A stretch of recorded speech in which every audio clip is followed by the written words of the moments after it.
Hello everyone, स्वागत करता हूं आप लोगों का आज के इस लाइव सेशन में। आज के इस क्लास में हम लोग बिहार बोर्ड क्लास 10th के संस्कृत बुक का छठा चैप्टर भारतीय संस्कारा को एक बार फिर से समझेंगे। संक्षिप्त में मैं आप लोगों को इसमें जितने भी फैक्ट है, जितने भी सब्जेक्टिव और ऑब्जेक्टिव क्वेश्चन इससे बनेंगे, उसको मैं आप लोगों को बताऊंगा। अगर आप इस चैप्टर को लाइन बाय लाइन इसका हिंदी अर्थ समझ के पढ़ना चाहते हैं तो ऊपर दिए गए आई बटन पर क्लिक करके इस पाठ को पूरा अच्छे से हिंदी इसका समझ सकते हैं। तो चलिए आज इस क्लास में मैं आप लोगों को इस चैप्टर का संक्षिप्त में पूरा परिचय केवल हिंदी में मैं आप लोगों को बताने जा रहा हूं, और फिर उसके बाद इससे जो भी क्वेश्चन बनेगा सब्जेक्टिव हो या ऑब्जेक्टिव उसको देख लेंगे, और फिर लास्ट में मैं आप लोगों को रिजल्ट भी बता दूंगा। तो चलिए इस क्लास को आप लोग जल्दी से सबको शेयर कर दीजिए और सबको जल्दी से जोड़ लीजिए। तो मैं अब आप लोगों को इसका संक्षिप्त परिचय बताने जा रहा हूँ, सुनिएगा ध्यान से, और आपको जो बात अच्छा लगे उसको लिख लीजिएगा, या फिर मैंने प्रयास किया कि इसका जो मुख्य बात हो वो आप लोगों को क्वेश्चन आंसर के माध्यम से मैं लास्ट में बताया हूँ। तो चलिए देखिए ध्यान से। देखिए बताया गया है कि भारतीय संस्कार यानी कि भारतीय संस्कृति में समय समय पर अनेकों संस्कारों का अनुष्ठान होता है, और आज जो है आज के ज़माने में संस्कार शब्द एक सीमित और व्यंग के रूप में देखा जा रहा है। सीमित समझते हैं छोटा सा जो लिमिट में हो, सीमित, और व्यंग के रूप में यानी कि मजाक के रूप में। तो बताया जा रहा है कि आज संस्कार शब्द को एक सीमित और व्यंग के रूप में देखा जा रहा है। इसके बाद बताया गया है कि जो भारतीय संस्कृति है, भारतीय संस्कृति का पहचान संस्कार से ही होता है, और संस्कार ही एक ऐसा चीज़ है, संस्कार एक ऐसा उपकरण है जो भारत में व्यक्तित्व का रचना करता है। यानी जिसके पास संस्कार होगा वही महान बन सकता है, और संस्कार ही व्यक्ति को महान बनाता है। और इसमें बताया गया है कि जो लोग विदेश में रहते हैं, जो विदेशी लोग हैं, वे लोग भी भारतीय संस्कार के प्रति अपनी जिज्ञासा प्रकट करते हैं, यानी वे लोग भी भारतीय संस्कार को जानना चाहते हैं। देखिए, और हमारे भारतीय संस्कृति में, पुराने संस्कृति में ऋषि लोग का कहना था कि जीवन के किसी भी मुख्य अवसर पर वेद मंत्रों का पाठ, बड़ों का आशीर्वाद, होम और परिवार सदस्यों का सम्मेलन होना चाहिए, तभी जाकर के कोई संस्कार का अनुष्ठान पूरा संभव होता है और उसका फल किसी व्यक्ति को प्राप्त होता है। और इस पाठ में बताया गया है कि संस्कार का मूल अर्थ यानी संस्कार का सही में अर्थ, वास्तविक अर्थ होता है दोषों को दूर करना और गुणों की स्थापना करना। इस बात को आप लोग ध्यान में रखिएगा। यहाँ पर दो बात ध्यान में रखिएगा। देखिए, शुरू में मैंने बताया कि आज संस्कार को सीमित और व्यंग के रूप में देखा जाता है, और फिर आगे कि ऋषि लोग ऐसा कल्पना करते थे, ऐसा बताते थे कि जीवन के किसी भी मुख्य अवसर पर परिवार सदस्यों का सम्मेलन, बड़ों का आशीर्वाद, होम इत्यादि कार्यक्रम, वेद मंत्रों का पाठ इत्यादि होना चाहिए, तभी जाकर के संस्कार पूरा संभव हो पाता है। अब सुनिए, अब ध्यान से सुनिएगा कि संस्कार का मौलिक अर्थ क्या होता है। तो देखिए, संस्कार का मौलिक अर्थ होता है दोषों को दूर करना और गुणों की स्थापना करना। मन का निर्मलीकरण करके, मन को स्वच्छ करके और दोषों को दूर करके जो गुणों की स्थापना कराई जाती है, यानी कि जिसमें होता है उसी को हम लोग क्या कहते हैं, संस्कार। यानी संस्कार का मौलिक अर्थ है दोषों को दूर करना और गुणों की स्थापना करना। चलिए देखिए, अब आगे बताया गया है कि भारतीय संस्कृति में कुल 16 संस्कार होते हैं। तो इन 16 संस्कार को 5 भागों में बांटा गया है। देखिए, टोटल 16 संस्कार है और इसको 5 भागों में बांटा गया है।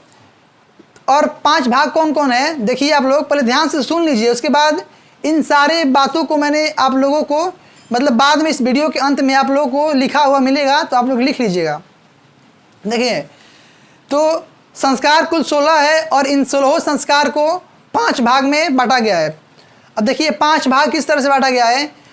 बांटा गया है कि जन्म से पहले 3 संस्कार होते हैं, जन्म के बाद यानी शिशु अवस्था में 6 संस्कार होते हैं, और फिर शिक्षा में 5 संस्कार होते हैं, और शिक्षा के बाद जब जब शिक्षा का संस्कार समाप्त हो जाता है तब जो है गृहस्थ आश्रम का एक संस्कार होता है जिसका नाम है विवाह संस्कार। और विवाह संस्कार के बाद एक अंतिम संस्कार होता है जब व्यक्ति का निधन हो जाता है, जब व्यक्ति का मृत्यु हो जाता है तब व्यक्ति का एक संस्कार होता है, इसका नाम है अंत्येष्टि संस्कार यानी कि अंतिम संस्कार। अब चलिए देखिए इसके अंदर कौन कौन है थोड़ा डिटेल से जान लेते हैं। बताया गया है कि जन्म से पहले 3 संस्कार होते हैं जिसमें दिया है गर्भाधानम, पुंसवन और सीमंतोनयन। इन तीनों को आप लोग ध्यान रखिएगा कि ये गर्भाधानम, पुंसवन और सीमंतोनयन ये जन्म से पहले के संस्कार होते हैं। यहाँ पर गर्भ रक्षा और प्रसन्नता और यानी कि संस्कार रोपणम इत्यादि के बारे में बताया गया है। देखिए शिशु अवस्था में 6 संस्कार होते हैं जो है जात कर्म, नामकरण, निष्क्रमण, अन्नप्राशन, चूड़ाकर्म और कर्णभेद। देखिए इसमें 6 संस्कार में पहला है जात कर्म यानी कि बच्चे का जो शिशु का जन्म होता है उसका जात का फैसला लिया जाता है कि किस जात का बच्चा है, यानी कि जिस जाति में उसका जन्म हुआ रहता है उसी जाति का शिशु होता है। तो जात कर्म, नामकरण, उसके बाद उस बच्चे का नामकरण किया जाता है, नाम रखा जाता है। जो होता है ना नाम रखने का जो बहुत सारा पंडित जी लोग के पास तरीका होता है, नक्षत्र देख करके कौन योनि में नक्षत्र में ऐसा होता है ज्योतिष शास्त्र के अनुसार। उसके बाद जात कर्म हो गया यानी कि जाति का जो है फैसला। उसके बाद नामकरण, नाम रखा जाता है। उसके बाद होता है निष्क्रमण यानी उस बच्चे को घर से बाहर निकाला जाता है जब बच्चा कुछ दिन का हो जाता है। उसके बाद होता है अन्नप्राशन यानी बच्चे को शिशु को अन्न खिलाया जाता है, मुजुट्ठी होता है ना वही अन्नप्राशन। उसके बाद अन्नप्राशन के बाद चूड़ाकर्म, जब चूड़ाकर्म यानी चूड़ा कर्म का यहाँ पर मतलब है इसका केस काटा जाता है, बाल काटा जाता है। और फिर इसमें और लास्ट संस्कार है कर्णभेद यानी कि कान छेदने का भी संस्कार होता है। तो इस प्रकार शिशु अवस्था में 6 संस्कार हुआ, जात कर्म, नामकरण, अन्नप्राशन, निष्क्रमण, चूड़ाकर्म और कर्णभेद। अब इसके बाद आता है शिक्षा का संस्कार। तो शिक्षा का संस्कार में देखिए शिक्षा में 5 संस्कार होते हैं जो है वेदारंभ, अक्षरारंभ, उपनयन और समावर्तन। देखिए शिक्षा में 5 संस्कार कौन कौन है। पहला है अक्षरारंभ, वेदारंभ, उसके बाद उपनयन, उसके बाद केशांत, उसके बाद समावर्तन। देखिए यहाँ पर पहला दिया है शिक्षा संस्कार में अक्षरारंभ यानी कि जो शिशु होता है अब उसका सारा शिशु वाला संस्कार जब हो जाता है तो उसके बाद क्या किया जाता है कि उसके बाद होता है शिक्षा का संस्कार। तो शिक्षा संस्कार में सबसे पहला है अक्षरारंभ। यहाँ पर शिशु को अक्षर और अंक लिखने सिखाया जाता है, अक्षर और अंक लिखने का ज्ञान शिशु को दिया जाता है। इसके बाद होता है अक्षरारंभ के बाद होता है उपनयन यानी कि जब बच्चा अपने घर में ही अक्षर और अंक लिखने का ज्ञान सीख जाता है तब उसको गुरु के आश्रम में शिक्षा ग्रहण करने के लिए भेजा जाता है। तो इसी को कहते हैं उपनयन। उपनयन का अर्थ है कि शिक्षा ग्रहण करने के लिए अपना घर को छोड़ करके गुरु के घर में जाना, गुरु के आश्रम में जाना। तो आप लोग इस बात को भी याद रखिएगा, एग्जाम में आता है कि उपनयन क्या होता है। तो उपनयन का अर्थ है कि शिक्षा ग्रहण करने के लिए अपना घर को छोड़ करके गुरु के आश्रम में जाना। देखिए गुरु के आश्रम में जो शिष्य होते हैं, जो विद्यार्थी होते हैं, वह सारे नियमों को पालन करते हुए शिक्षा का अध्ययन करते हैं और अपने घर से भी दूर रह कर के गुरु के आश्रम में रहकर शिक्षा का अध्ययन करते हैं। इसलिए इन शिष्यों को ब्रह्मचारी कहा जाता है। तो अगर क्वेश्चन पूछा जाए कि ब्रह्मचारी शिष्यों को, गुरु के आश्रम में शिष्यों को ब्रह्मचारी क्यों कहा जाता है, तो आप लोग याद रखिए कि शिष्य अपना घर को त्याग करके गुरु के आश्रम में आकर के सारे नियमों को पालन करते हुए शिक्षा ग्रहण करते हैं, इसलिए शिष्य को क्या कहते हैं, ब्रह्मचारी। देखिए उपनयन के बाद है वेदारंभ। जब उपनयन संस्कार के बाद शिष्य गुरु के आश्रम में चले जाते हैं तो वहाँ पर वेदारंभ होता है यानी कि प्राचीन शिक्षा में सबसे उत्कृष्ट शिक्षा वेद को माना जाता था। वेद का ही शिक्षा सर्वश्रेष्ठ शिक्षा था। तो इसी कारण वहाँ पर वेदारंभ संस्कार होता था यानी कि वेद को, बच्चे को कैसे वेद पढ़ेंगे, इसको मतलब वेद के बारे में सब कुछ ज्ञान दिया जाता था। तो वही है वेदारंभ संस्कार। उसके बाद में केशांत संस्कार। देखिए केशांत संस्कार जो है, केशांत केस का मतलब होता है बाल, समझते हैं आप लोग। तो केश का अंत यानी कि केशांत, यहाँ पर केशांत संस्कार होता है। इसका मतलब है कि इस संस्कार में गुरु के आश्रम में शिष्य का प्रथम बार पहली बार केश का अंत किया जाता है, यानी कि अर्थात गुरु के आश्रम में पहली बार शिष्य का मुंडन होता है।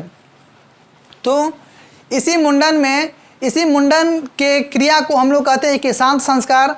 और एक बात और ध्यान रखिएगा, इस जब गुरु के आश्रम में शिष्य का पहली बार मुंडन होता है, इसको कहते हैं केशांत संस्कार।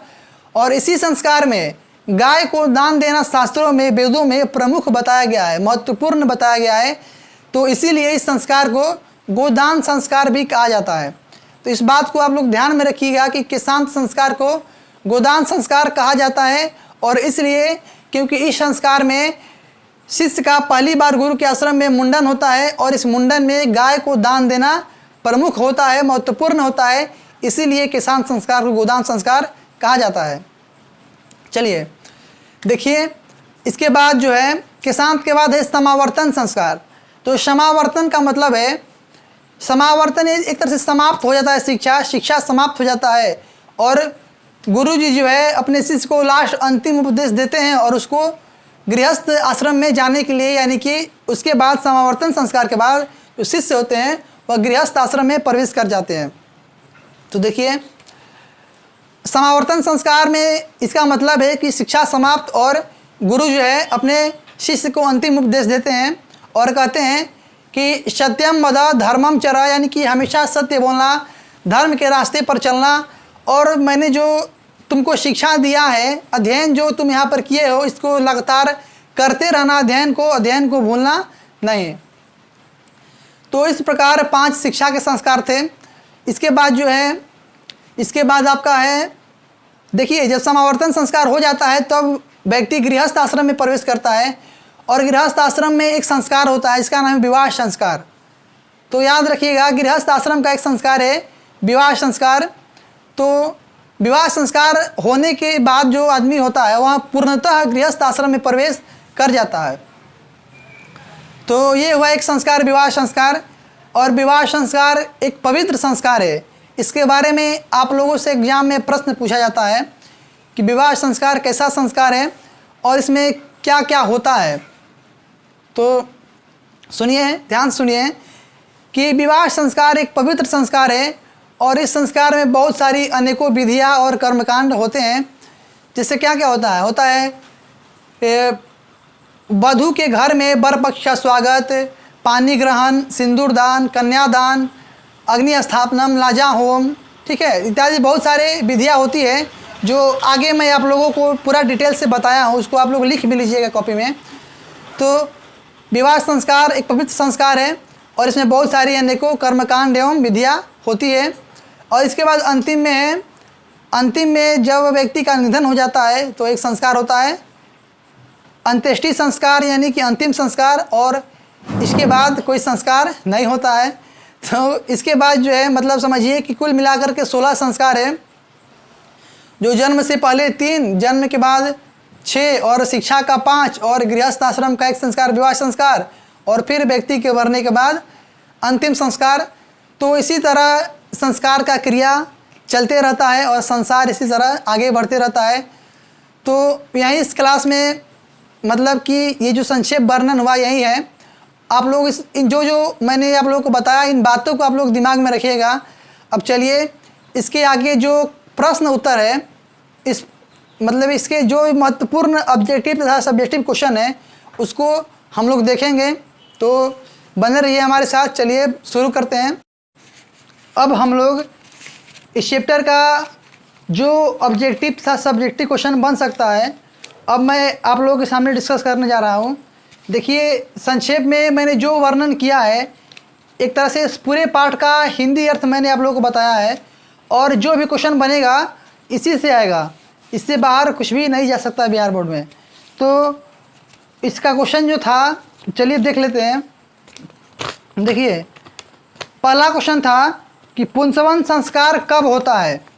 ऑप्शन ए है जन्म के बाद, ऑप्शन बी है जन्म से पूर्व, ऑप्शन सी है अध्ययन काल में और ऑप्शन डी है विवाह के बाद। तो इसका सही आंसर है ऑप्शन नंबर बी, जन्म से पूर्व। पुंसवन, सीमंतोनयन और गर्भाधानम, ये 3 संस्कार है जो जन्म से पूर्व होता है। चलिए दूसरा क्वेश्चन है, गृहस्थ जीवन के संस्कार का क्या नाम है? ऑप्शन है आपके सामने। ऑप्शन नंबर ए है विवाह, ऑप्शन बी है अक्षरारंभ, ऑप्शन सी है सीमंतोनयन और ऑप्शन डी है नौन। तो जब शिक्षा का संस्कार समाप्त हो जाता है, समावर्तन संस्कार के बाद व्यक्ति का विवाह संस्कार होता है और वह व्यक्ति गृहस्थ आश्रम में प्रवेश कर जाता है। तो इसका सही आंसर है ऑप्शन नंबर ए, विवाह संस्कार। ठीक है, यानी कि गृहस्थ जीवन का जो संस्कार है वही विवाह संस्कार है। ठीक है, तो चलिए देखिए अगला क्वेश्चन था 3 नंबर, संस्कारों की कुल संख्या कितनी है? देखिए ऑप्शन नंबर ए है 15, ऑप्शन बी है 17, ऑप्शन सी है 26 और ऑप्शन डी है नॉन। तो देखिए आप लोग को मैंने बताया अभी कि संस्कारों की कुल संख्या कितनी होती है? 16। तो इसलिए यहाँ पर अगर सही में इसका आंसर होगा कि संस्कारों की कुल संख्या 16 होती है, लेकिन यहाँ पर ऑप्शन नंबर होगा डी, नॉन। चौथा क्वेश्चन है, देखिए गोदान किस संस्कार का मुख्य कारण है? मैंने आप लोगों को बताया कि जब किसान संस्कार होता है, गुरु के आश्रम में पहली बार शिष्य का मुंडन होता है, तब गाय को दान देना शास्त्रों में प्रमुख बताया गया है। इसी कारण से गोदान संस्कार को किसान संस्कार कहा जाता है। तो इसका ऑप्शन नंबर देखिए, ऑप्शन है कि ए विवाह, बी अंतिम संस्कार, सी हूड़ा कर्म और डी है किसान। तो इसका सही आंसर हो जाएगा किसान, यानी गोदान संस्कार किसान संस्कार को कहा जाता है। अगला क्वेश्चन है, जन्म से पूर्व कितने संस्कार होते हैं? तो देखिए जन्म से पूर्व 3 संस्कार होते हैं, गर्भाधानम, पुंसवन और सीमंतोनयन। तो इसका आंसर हो जाएगा ऑप्शन नंबर बी, 3। और अगला ऑब्जेक्टिव क्वेश्चन है, सप्तपदी किस संस्कार में संपन्न की जाती है? सप्तपदी, देखिए सप्तपदी जो है यह विवाह संस्कार में ये संस्कार होता है ना, अग्नि स्थापनम, पानी ग्रहण, लाजा होम, वधू के घर में वर पक्ष का स्वागत, कन्यादानम, सिंदूर दानम और सप्तपदी भी, यानी कि 7 फेरा जब लिया जाता है उसी को सप्तपदी कहा जाता है। ये संस्कार भी कब होता है? ये संस्कार होता है विवाह संस्कार में। तो ऑप्शन नंबर आपका हो जाएगा बी। तो ये है एक तरह से एग्ज़ाम में जितने भी अभी तक एग्ज़ाम हुए हैं उसमें पूछे गए ये कुछ ऑब्जेक्टिव प्रश्न थे। बाकी बात अगर मैंने आप लोगों को जो बात पीछे बताया है उसको ध्यान में रखिएगा, तो सारे ऑब्जेक्टिव इस चैप्टर के सारे ऑब्जेक्टिव आप लोगों से बन जाएगा। अब मैं आप लोगों को इस चैप्टर का जो ऑब्जेक्टिव क्वेश्चन है उसको बताने जा रहा हूँ। सॉरी, सब्जेक्टिव जो है, इसका जो सब्जेक्टिव क्वेश्चन है उसको मैं बताने जा रहा हूँ। तो आप लोग देखिए सब्जेक्टिव क्वेश्चन में आप लोगों का सारा कंसेप्ट, सारा जो बात है वह क्लियर हो जाएगा। और इस सब्जेक्टिव क्वेश्चन को मैं एक तरह से अपने से समझा दूंगा और इसका आंसर जो है आप लोगों को स्क्रीन पर दिखाई देगा। और अगर आप लिखना चाहते हैं तो आप वीडियो को रोक करके आप इसका आंसर लिख सकते हैं, लिख लीजिएगा उसे। चलिए देखिए पहला क्वेश्चन है कि गोदान संस्कार किस संस्कार को कहते हैं और क्यों? तो देखिए आप लोग भली भांति इसको पीछे सुने हैं कि गुरु के आश्रम में, शिक्षा वाले संस्कार में गुरु के आश्रम में शिष्य का पहला बार मुंडन होता है और इस मुंडन में गाय को दान देना शास्त्रों में प्रमुख बताया गया है। और इसीलिए किसान संस्कार को क्या कहते हैं? गोदान संस्कार कहते हैं। यानी कि गोदान संस्कार किसान संस्कार को कहते हैं और इसलिए क्योंकि इस संस्कार में गाय को दान देना प्रमुख बताया गया है। चलिए क्वेश्चन है अगला कि भारतीय संस्कार का वर्णन किस रूप में हुआ है? देखिए शुरू में ही मैंने आप लोगों को बताया कि भारतीय संस्कार का वर्णन बताया गया है कि आज भारतीय संस्कार सीमित और व्यंग के रूप में देखा जा रहा है। और बताया गया है कि संस्कार ही यानी कि ऐसा चीज़ है जो भारत के व्यक्तित्व का रचना कर सकता है। संस्कार के बिना कोई व्यक्ति महान अपने जीवन में नहीं बन सकता है। और संस्कार व्यक्ति का एक तरह से दोषों को दूर करता है और गुणों की स्थापना करता है, इत्यादि हम लिख सकते हैं। चलिए अगला क्वेश्चन है कि देखिए अगला क्वेश्चन है कि भारतीय जीवन में संस्कार का क्या महत्व है? तो भारतीय जीवन में संस्कार का बहुत ज़्यादा महत्व है। बताया गया है कि भारत के व्यक्तित्व का रचना संस्कार से ही होता है। भारत में जितने भी महान व्यक्ति बन सकते हैं या बने हैं, वे संस्कार के बदौलत ही महान व्यक्ति बन पाए हैं। और भारत के उपकरण यानी कि भारत के व्यक्तित्व रूपी रचना करने के लिए संस्कार जो है बहुत ज़्यादा महत्वपूर्ण है। और ऋषि लोग ऐसा कल्पना करते थे कि प्राचीन यानी कि ऋषि लोग का कल्पना था ऐसा कि किसी भी जीवन के मुख्य अवसर में वेद मंत्रों का पाठ, हवन, परिवार सदस्यों का सम्मेलन और बड़ों का आशीर्वाद जरूरी है, तभी जाकर के संस्कार का महत्व किसी को प्राप्त होता है। तो वैसे हम इसका वर्णन कर सकते हैं। आगे देखिए, आगे शिक्षा संस्कार का वर्णन करें। देखिए, आप लोगों को मैंने बताया है कि शिक्षा यानी कि शिक्षा में 5 प्रकार के संस्कार होते हैं, जो कि होते हैं वेदारंभ, उपनयन, अक्षरारंभ, समावर्तन और केशांत। तो आप लोग जानते हैं कि वेदारंभ में वेद पढ़ाया जाता है गुरु के आश्रम में। उपनयन का अर्थ होता है कि शिष्य को गुरु के आश्रम पढ़ने के लिए ले जाना। और अक्षरारंभ में अंक लिखन और अक्षर लिखने सिखाया जाता है। उसके बाद केशांत होता है यानी कि मुंडन होता है, जो जिसको हम लोग गोदान संस्कार भी कहते हैं। और उसके बाद है समावर्तन, जब शिक्षा समाप्त हो जाता है तब गुरुजी अंतिम उपदेश देते हैं। तो इस प्रकार हम लोग इस संस्कार का वर्णन कर सकते हैं। चलिए देखिए, अगला नेक्स्ट क्वेश्चन है कि विवाह संस्कार में क्या क्या होता है। देखिए, इस क्वेश्चन को मैं आप लोगों को चित्र के साथ दिखाऊंगा, तो आप लोग चित्र के साथ साथ इस विधि का नाम भी याद रखिएगा। तो चलिए देखिए, विवाह संस्कार एक पवित्र संस्कार है। इसमें अनेक क्या होते हैं, अनेक कर्मकांड एवं विधियाँ होती है। तो चलिए हम लोग उन विधियों को देखते हैं एक बार ध्यान से, और आप लोग ध्यान में इसको याद रखिएगा, क्योंकि यह क्वेश्चन एग्जाम में पूछा जाता है कि विवाह संस्कार में क्या क्या होता है। तो देखिए, सबसे पहला है वागदान। वागदान का मतलब होता है वचन देना।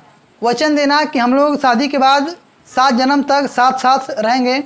चलिए, तो ये होता है वागदानम, वचन दिया जाता है हाथ पर हाथ रख के।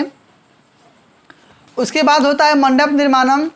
मंडप का, शादी के लिए मंडप का निर्माण होता है वधू के घर में। उसके बाद होता है कि मंडप निर्माण के बाद वर पक्ष का वधू के घर में, कन्या के घर में स्वागत होता है। फिर वर वधू परस्परम निरीक्षणम, वर वधू एक दूसरे को आपस में देखते हैं। देख लीजिए फिगर में किस तरह देखते हैं। इसके बाद होता है लाजा होम। लाजा होम होता है एक लावा देने, आदान प्रदान करने का प्रक्रिया होता है, लावा मिलाने का प्रक्रिया, उसको कहते हैं लाजा होम। उसके बाद होता है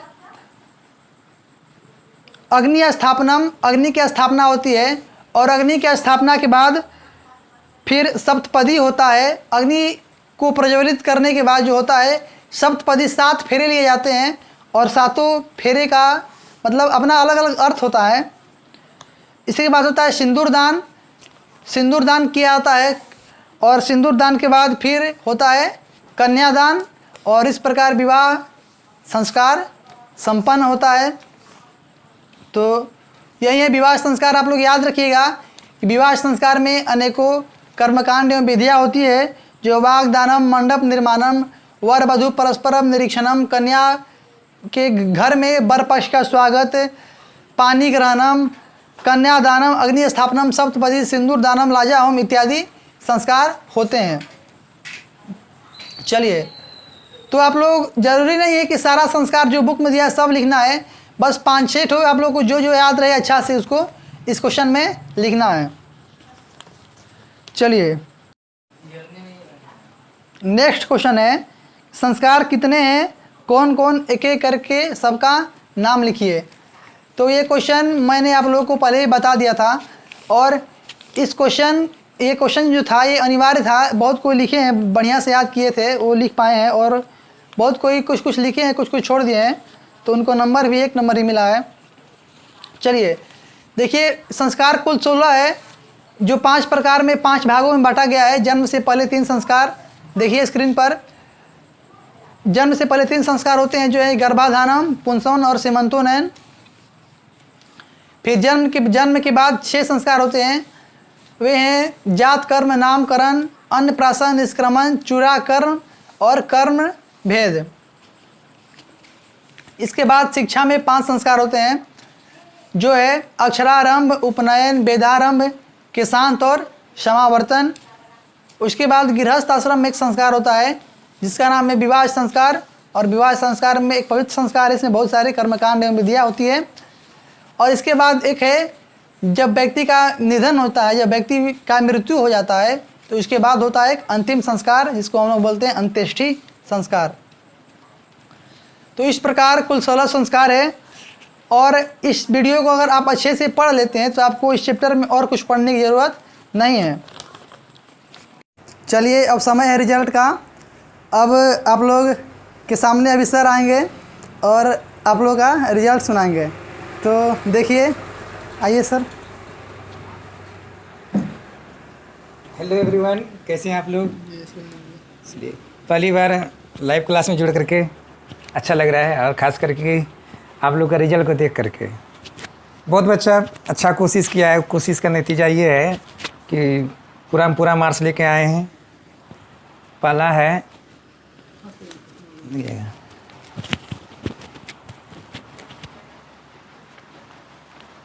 पहला शिवानी कुमारी 16 नंबर में से 16 नंबर, बहुत अच्छा नंबर लाई है, एक्सेलेंट इसको मिला है। और हर क्वेश्चन को बारीकी से देखा गया है, कहीं कुछ मिस रहता है उसको देख करके नंबर मार्किंग किया जाता है। बहुत सुंदर। इस बच्चा से यही अनुरोध करते हैं कि इसी तरह कोशिश करते रहिए, आपका रिजल्ट इसी तरह प्रकाशित होते रहेगा। हम लोग का कोशिश रहता है कि हर बच्चा इसी तरह करे ताकि रिजल्ट बताने में अच्छा महसूस होता है और लगता है कुछ अच्छा ही करें। दूसरा बच्चा है लक्ष्मी रानी, 16 में से 16 इसको भी मिला है। इनका भी हर एक क्वेश्चन को बारीकी से देखा गया है। बहुत सुंदर नंबर आप लोग लेके आ रहे हैं, इसी तरह कोशिश करते रहिए। ये तो छोटी सी शुरुआत है, आगे आपका 50 मार्क्स का भी लिया जाएगा। और नेक्स्ट बच्चा है खुशी प्रिया, इसको भी 16 में से 16 नंबर मिला है। एक्सेलेंट इनको भी मिला है। आप लोग इसी तरह करते रहिए, आगे भी आपका टेस्ट हर चैप्टर बाय चैप्टर लिया जाएगा। नेक्स्ट में आपका आएंगे अभिनव कुमार, 9th का लड़का है। कहता है हर बच्चे में कुछ न कुछ खासियत होती है। इसमें एक खासियत ये है कि 9th में रहते हुए भी हर सब्जेक्ट में फुल मार्क्स लेके आता है। इनको भी 16 में 16 मिला है। नेक्स्ट है आपका सौरभ कुमार, इसको भी 16 में से 16 मिला है। बहुत सुंदर नंबर लेके आए हो आप लोग। कहता है ना कि लहरों से डरकर नौका कभी पार नहीं होती, कोशिश करने वालों की कभी हार नहीं होती। आप लोगों का मेहनत यहाँ पे दिख रहा है, हर क्वेश्चन को अच्छी तरह से लिख रहे हैं आप लोग। आप फुल नंबर लेके आ रहे हैं। दूसरा है डिम्पू प्रभात यादव, 16 में से 16। दूसरा बच्चा है कमला जगाती, इनको भी 16 में से 16 मिला है। बहुत सुंदर नंबर लाए हो आप लोग। नेक्स्ट है जिया भगत, इनको भी 16 में से 16 मिला है। बाबू आप लोग इसी तरह अच्छा करते रहिए। अच्छा लगता है, हमको भी अच्छा लग रहा है कि लाइव क्लास में आपका हम रिजल्ट बता रहे हैं। दूसरा गौरी प्रिया, इनको भी 16 में से 16 मिला है। अच्छा से लिखिए आप लोग। नेक्स्ट बच्चा है सपना कुमारी, इनको भी 16 में से 16 मिला है। दूसरा है कोमल कुमारी, 16 में से 16 इनको भी मिला है।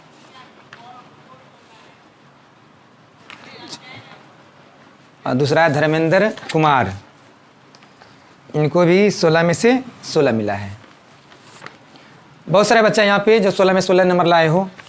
बहुत बच्चा का सबका रिजल्ट तो बता नहीं पाएंगे, लंबी क्लास हो जाएगी यहाँ पे। जो बच्चा अच्छा नंबर ले आए हो उसको यहाँ पे बता रहे हैं। रंजन कुमार, 16 में 16 इसका भी है। और कोई और भी बच्चा लोग, जो बच्चा लोग कम नंबर लाए हो उनसे यही कहते हैं कोशिश कीजिए आप लोग, ताकि हम लोग को भी बताने में या कुछ नया चीज़ करने में अच्छा होता है। और लास्ट में यही कहेंगे तू थकेगा ना कभी, तू थमेगा ना कभी, तू रुकेगा ना कभी, कर शपथ अग्निपथ अग्निपथ। देखिएगा। अब वैसे लोग अपना रिजल्ट देख लीजिए जो कहीं ना कहीं 1 नंबर या 2 नंबर से चूक गए हैं।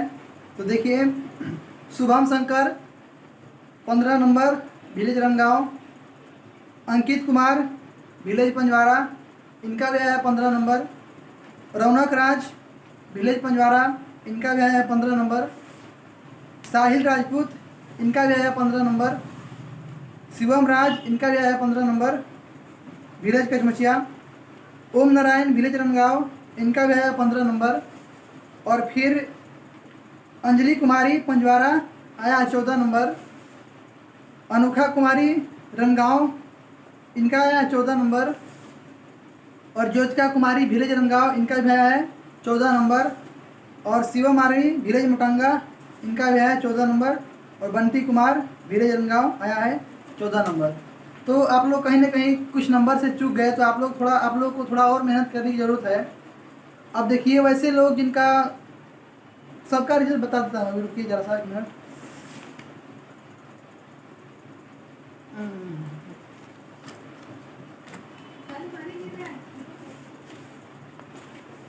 वैसे एक बार आप लोग ध्यान से सुनिए, मैं जल्दी जल्दी सबका एक बार रिजल्ट बोल दूंगा। देखिए, महिमा पंडित, विलेज रनगांव, 13 नंबर आया है। आरती कुमारी, विलेज रनगांव, 12 नंबर आया है। रजनीकांत रनगांव, 12 नंबर आया है। अंजलि भारती, विलेज रनगांव, 11 नंबर आया है। Mister Yadav, village Rajouri, 11 number आया है। निकुंज कुमार, 12 नंबर आया है। अंजू कुमारी परनिया, विलेज, 13 नंबर आया है। और पूजा कुमारी, विलेज रनगांव, 11 नंबर आया है। अंशु कुमार, कॉपी में नहीं नाम है, कहाँ का है, 10 नंबर आया है। सपना कुमारी, 10 नंबर आया है। नैतिक राज, विलेज राजौर, 10 नंबर आया है। आरती कुमारी, विलेज राजौर, 10 नंबर आया है। काजल कुमारी, विलेज सरबा, 10 नंबर आया है। छोटू कुमार, विलेज मोटंगा, 10 नंबर आया है।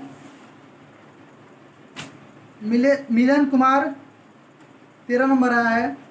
प्रियांशु कुमार, विलेज पंजवारा, 13 नंबर आया है। आयुष कुमार, जसमतपुर, 13 नंबर आया है। दिव्यम कुमार पंजवारा, 13 नंबर आया है। नितिन तिवारी, 13 नंबर आया है। नितिन भगत, 13 नंबर आया है। नमन कुमार, 13 नंबर आया है। आयुष राज, विलेज पंजवारा, 11 नंबर आया है। यशोदा कुमारी, विलेज निजरी, 11 नंबर आया है। और फिर प्रिंस कुमार, विलेज का नाम नहीं है, 10 नंबर आया है। कोमल कुमारी, विलेज कचमचिया, 10 नंबर आया है। और मुस्कान कुमारी, विलेज कचमचिया, आया है 5 नंबर। तो ये है रहा सबका रिजल्ट। आप लोग और भी मेहनत, जिनका नंबर कम आया है वे लोग और भी मेहनत आप लोग को करना है, तभी जाकर के आप लोग को सर रिजल्ट बताएंगे। तो आप लोग अगला नेक्स्ट टेस्ट से आप लोग ध्यान में रखिएगा कि सब अच्छे से पढ़ के आए और अच्छा नंबर लाए, फिर आप लोग का रिजल्ट सर आप लोगों को बताएंगे, तो आपको भी अच्छा लगेगा। तो चलिए, अब मिलते हैं नेक्स्ट वीडियो में। तब तक आप लोग स्वस्थ रहिए, मस्त रहिए और अपने तैयारी को मजबूत करते रहिए।